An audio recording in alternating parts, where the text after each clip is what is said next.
This episode originally aired as a part of my other podcast, Project Shadow. Over there, I have been doing world-building content for a while, and I'm currently moving it all over to this new podcast. New episodes will be appearing soon.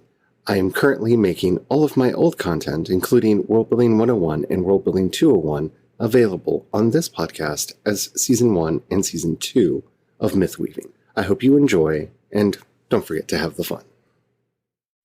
I can't hit Polish on that. That's not perfect.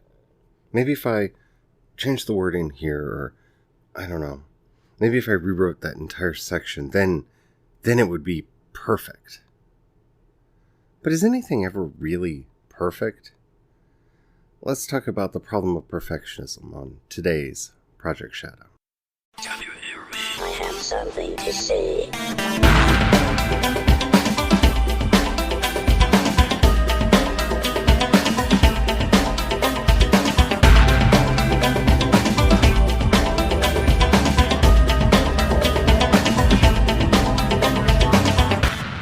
Project Shadow starts now.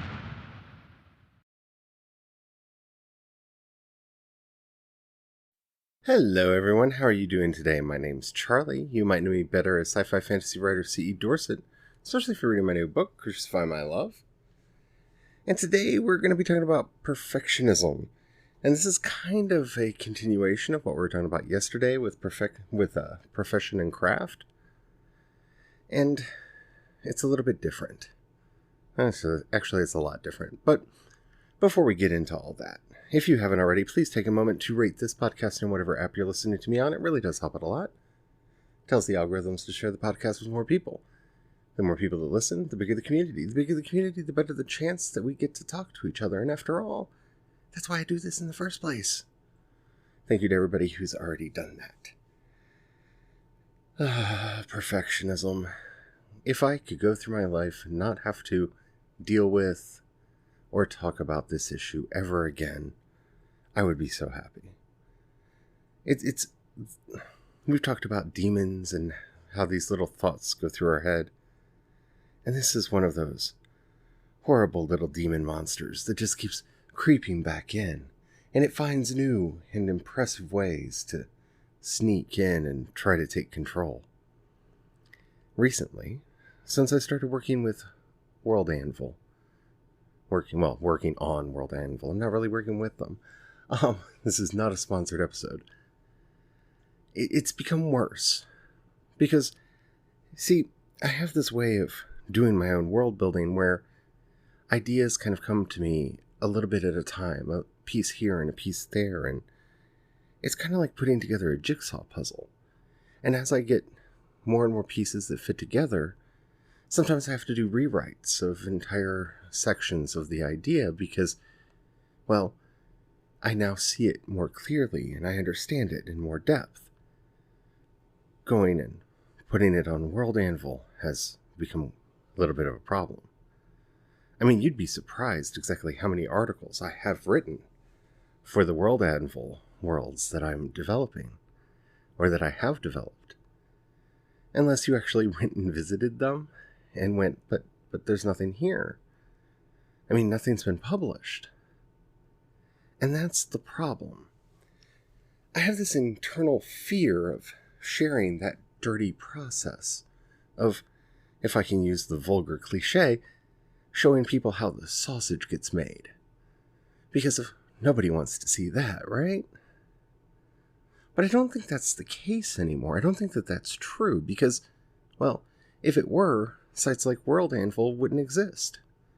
I mean, they might exist because of world builders like myself who want a place to put our worlds, but they definitely wouldn't have people going there and reading them.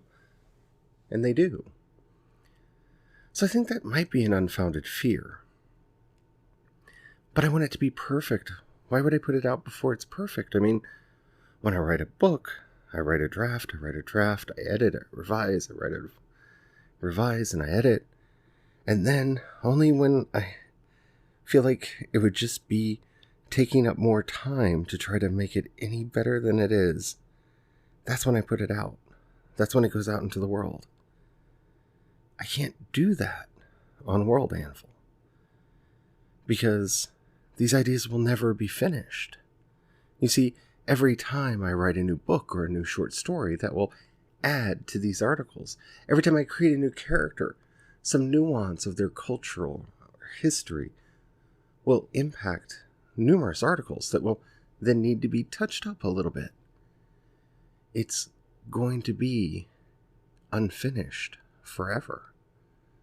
It's going to be sitting there as an imperfect work for everyone to see, for everyone to know exactly how sloppy my mind is, to see how over time these ideas develop and grow, and especially in the developmental phase, which I'm in right now with the science fiction setting, they change over time. And I think this is more of a problem with how people like I was raised. I mean, I got Star Trek, and there it was, Kirk and Spock and McCoy, right out of the gate, and everything was already there. Wasn't it? See, we didn't get to see then what we can see now. That early draft of the idea with Captain Robert April in charge of the Enterprise that no one bought and no one was interested in. I remember the big reveal that originally it was supposed to be about Captain Pike.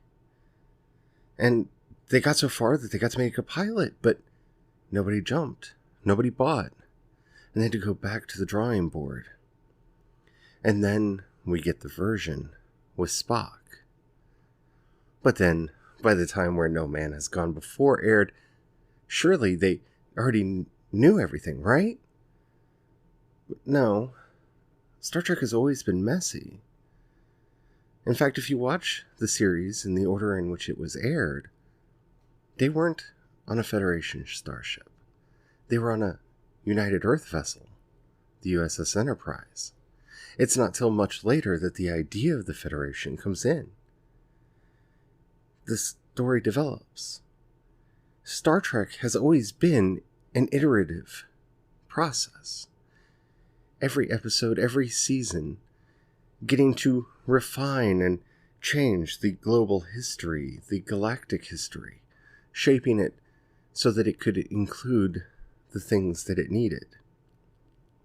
Deep Space Nine mentions several conflicts that are never mentioned in The Next Generation, even though several of the characters would have probably taken part in them. And in fact, we learn that they do because of O'Brien bridging the two series. But they were never brought up because those events didn't exist until the episodes of Deep Space Nine necessitated them. And thus they sprang fully formed into existence.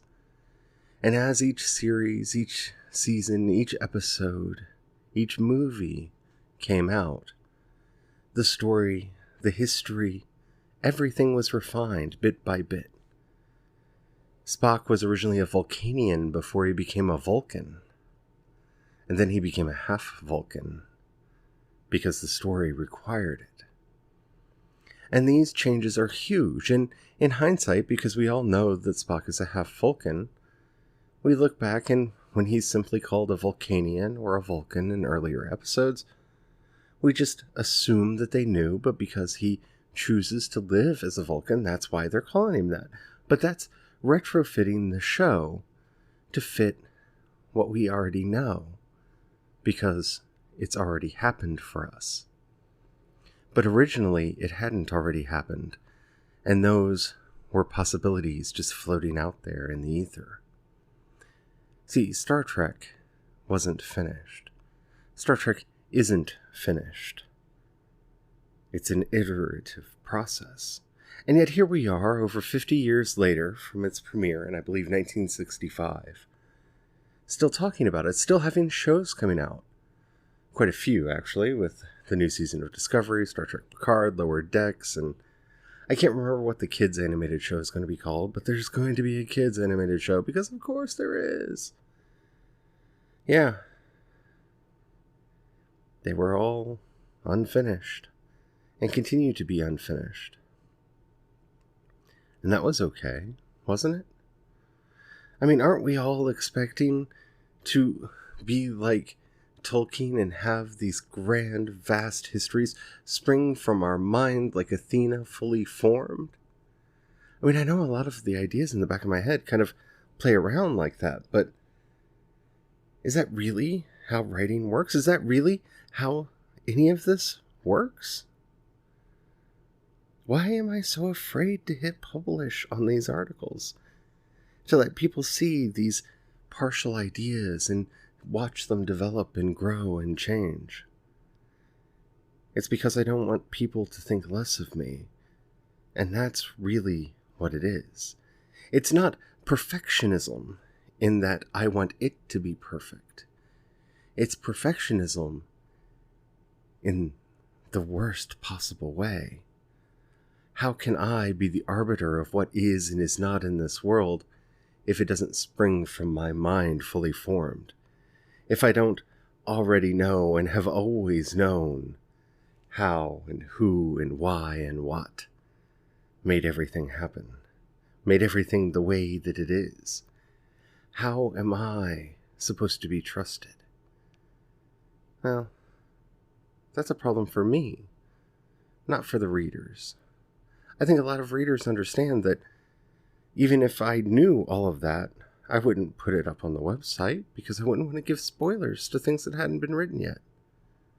So what am I really afraid of?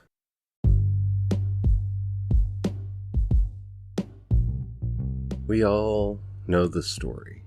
At least I think most of us do. And we all want it to be true, and we want it to be true for us.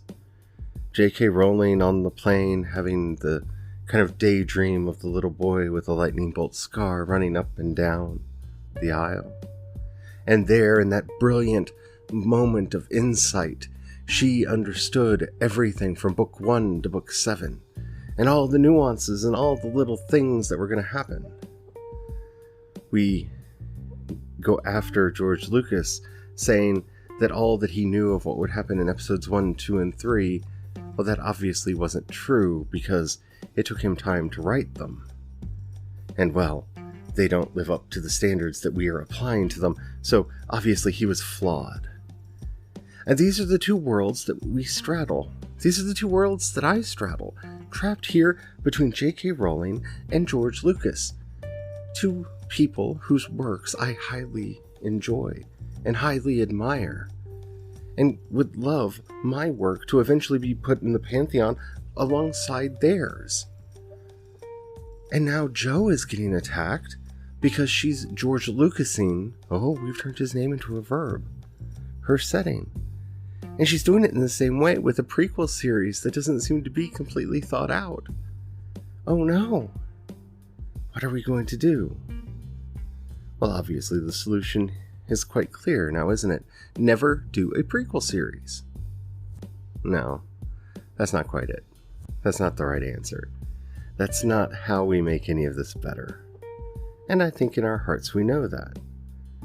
See, Joanna Rowling had years to write the Harry Potter books, alone, in a room, writing, typing, plotting, outlining, revising. None of us knows what the first draft of any of those books looked like. We have no idea what conversations went back and forth between her and her editors, her and her friends, her and any confidant that she discussed the story with as she was writing, if she did that at all. We don't know what any of those iterations look like. And because we have our own expectations of the perfection of those writers, we expect everything to be gold and perfect. And we then, if we're creative, we do the terrible, dastardly thing of turning those expectations back in on ourselves. Because if we expect perfection from Neil Gaiman and George Lucas and J.K. Rowling, how much more should we expect perfection from ourselves? Because unlike them, we have control over that. We have a say over whether or not our work is perfect or not. So should I hit that publish button? Should people see that half-written idea? That half-thought-out idea, that idea that I know eventually will be revised and revised 1,000 times? Why not? Why shouldn't I hit that button? Why shouldn't the world see that if they want to? Nobody's required to go to World Anvil. Nobody's required to dig through my world building and see what it is that I've put there. No, I'm here writing because it's something that I love to do. That desire for perfection that's holding me back, that's keeping me from clicking that button, is nothing but vanity. And it's that vanity that says, if people see any of the flaws in what you've done, you'll never be a J.K. Rowling. You'll never be a Neil Gaiman, a Harlan Ellison, a Ray Bradbury, a Frank Herbert. You'll never join their ranks if they see you for what you are, flawed and scattered, desperately trying to cobble together an idea from the scant images that you're getting as you're putting the puzzle pieces together. No, Dune should arise fully formed from the sand and reveal itself to the world. I mean, how are you going to keep that air of mystery about yourself, about your creative process, when there it is out on display for anyone to see, where anyone can take a look at it and find flaws? Better to be safe, isn't it? Safety is one of the greatest forms of cowardice. Now, don't get me wrong, I'm not saying that we should always do the dangerous thing and that we should never take safety into account.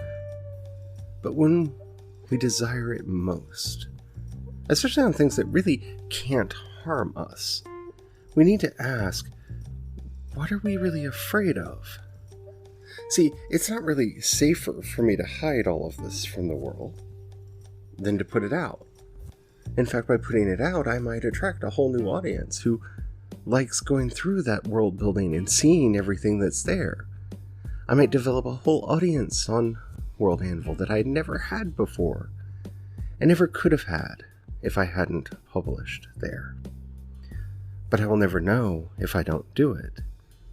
And see, not knowing might be better than finding out. You see, the more we go and tell ourselves that we can't let this out because it's not perfect yet, we're protecting ourselves from people seeing flaws. Maybe flaws that we know are there, maybe flaws we fear are there, maybe flaws that we could never find without somebody else pointing them out.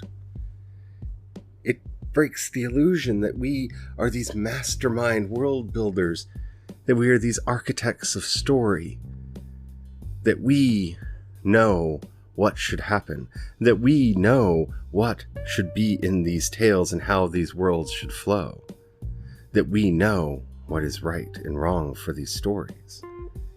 If any of those insecurities get put out there in the world, if any of those insecurities get seen by others, we're merely human. And if we're human, we're fallible. And if we're fallible, how can we trust anything we write? How can anybody else trust anything that we write? We face the death of the author. We stare into its vacant eyes, where the meaning that I want to craft into my work goes away. If people can see the process, all of the other extraneous thoughts that go into making it, I truly make myself more and more unnecessary. Because they can see those ideas and do with them what they want. You see, it's not perfection for me or perfection for my work that's really the problem here. It's control. Control comes through secrecy. See, if I hold back the secrets of the world, if I hold back what I know, and only I know, then I have power not only over the worlds and the stories, but over the reader. And with that exercise of power, I can do whatever I want. And I can tell the reader Well, you should have seen it coming. I, after all, have planned this all along. And I can say that whether I mean it or not. Whether I planned it or not. So you can say whatever you want about the prequels, but when you read the early scripts of Star Wars, it's all there. And it's easy to do. In fact, Marvel made a comic book out of the early drafts of the script. It's called The Star Wars, as opposed to just Star Wars. Read it. Some of the character names are changed, but they're all there. Mace Windu, there's a version of Padme, there's a version of Anakin. They're all there, and it actually looks quite a bit like the prequels. But of course we should ignore that, right? Because it's not what we wanted.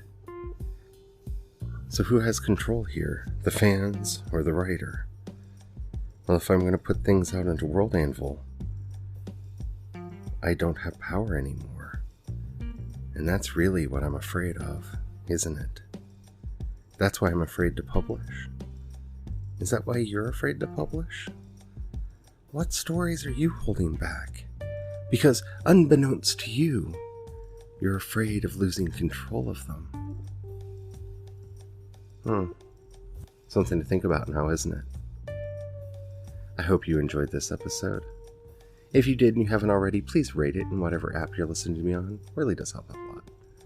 If you've got a buck you can throw my way, down in the show notes, you'll find a link to both my Patreon and the community support tab. The difference between the two is people on Patreon occasionally get stuff. If you don't have any money right now or you don't feel like giving, that's okay. But if you know somebody that might like this podcast, do share it with them. That helps out a lot. And it makes my day, especially when you tag me on social media and I get to see it. Because as much as I want to think I'm humble, I'm as vain as the next person. We all like to be praised, don't we?